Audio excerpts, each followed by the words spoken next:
Well, here we are in London to witness a magnificent procession. The Queen is on her way to St Paul's Cathedral for a Thanksgiving service to mark the golden jubilee of her reign. Processions, grand parades, pomp and pageantry. No one can do it quite like the Poms. All the Queen's horses and all the Queen's men turn out in style. Smart uniforms, shiny boots, polished brass. And all the carriages that take royalty to St Paul's Cathedral make a splendid spectacle for the onlooker. The highlight of this procession will be to see the Queen ride past in her fairy tale coach. No, it's no pumpkin and rat conversion as in Cinderella, but rather it's a gilded coach fit for a queen.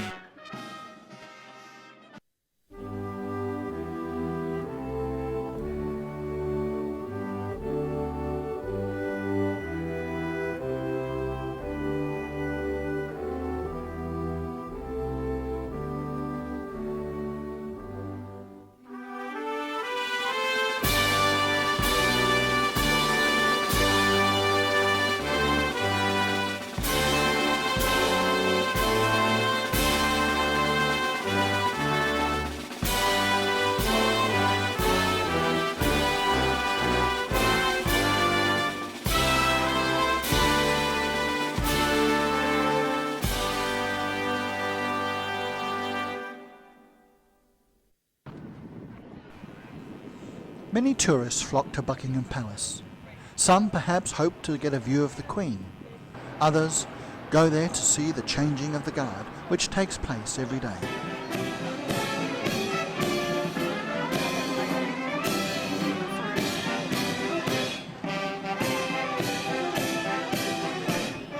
But many don't know that just 100 or so metres down Buckingham Palace Road, they can spend a few hours being dazzled by all the carriages, stables, horses and uniforms, and of course the fairy tale coach, known as the Gold State Coach, all on display in the Royal Mews.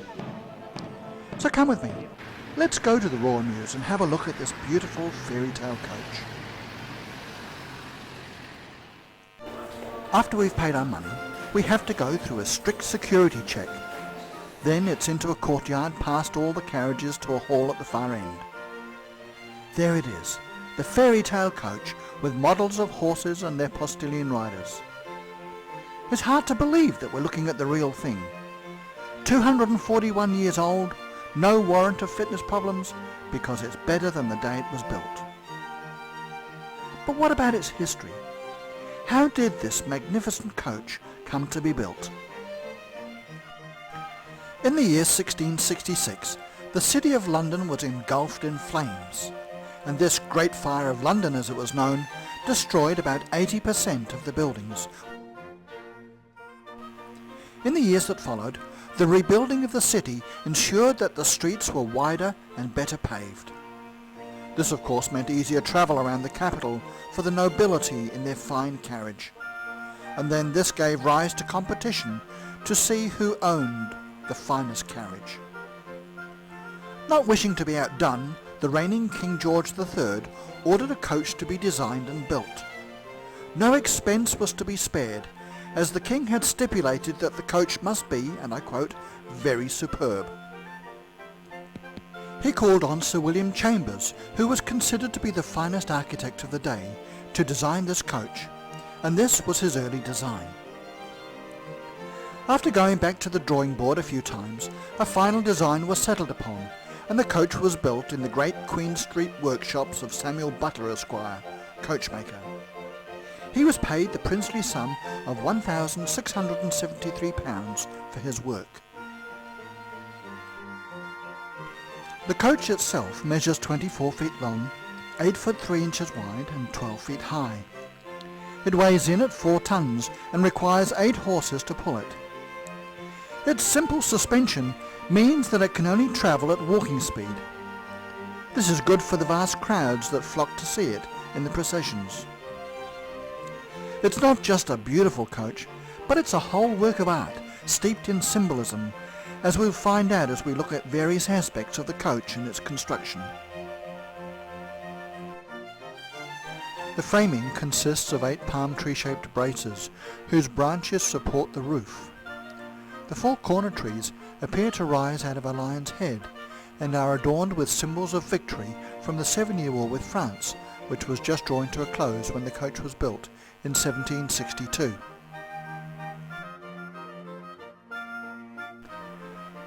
The coach body is supported by braces or straps covered in Morocco leather and ornamented with gilt buckles. These straps are held by 4 tritons or mythical sea gods with a man's head and a dolphin's tail. The first 2 tritons over the front wheels appear to be using the straps to pull the coach and heralding the arrival of the monarch of the sea by blowing on conch shells. The tritons at the rear carry fasces, a bundle of rods in the midst of which is a trident. This is a symbol of imperial power. The roof is adorned with 3 cherubs representing the genii or the guardians of England, Scotland and Ireland. They are supporting the royal crown and carrying the sceptre, the sword of state and the ensign of knighthood. Britain's maritime tradition is also reflected in the gilded dolphins which hold in place the carved bar by which the coach is drawn, and by the driver's footboard, no longer used, in the shape of a scallop shell. The wheels, smaller in the front than the rear, conjure parallels with the ancient chariots of Rome. The whole exterior of the wooden coach is gilded in 22-carat gold, with the exception of 8 painted panels, which were painted by Giovanni Battista Cipriani, the Florentine artist and engraver who was working in London at the time. He received £315 for his work, and his paintings show allegorical scenes of England's greatness. The coach was described as a beautiful object, in spite of the £7,562, 4 shillings and 3pence that it cost to build. The largest fee of £2,500 went to Joseph Wilton for all the carving, while the gilder received £933 for his work.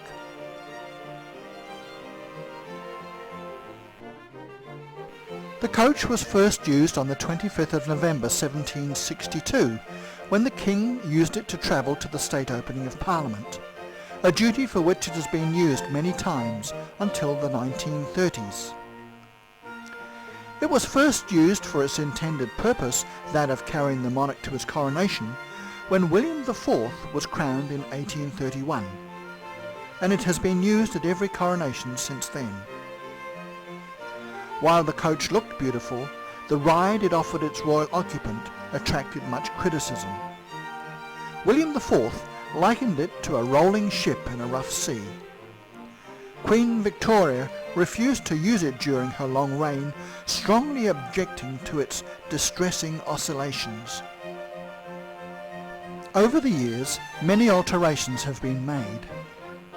George IV, known for his extravagance, spent £3,113, 17 shillings and 6pence to have the roof raised so he could sit upright while wearing his new crown, and he had the interior reupholstered as well.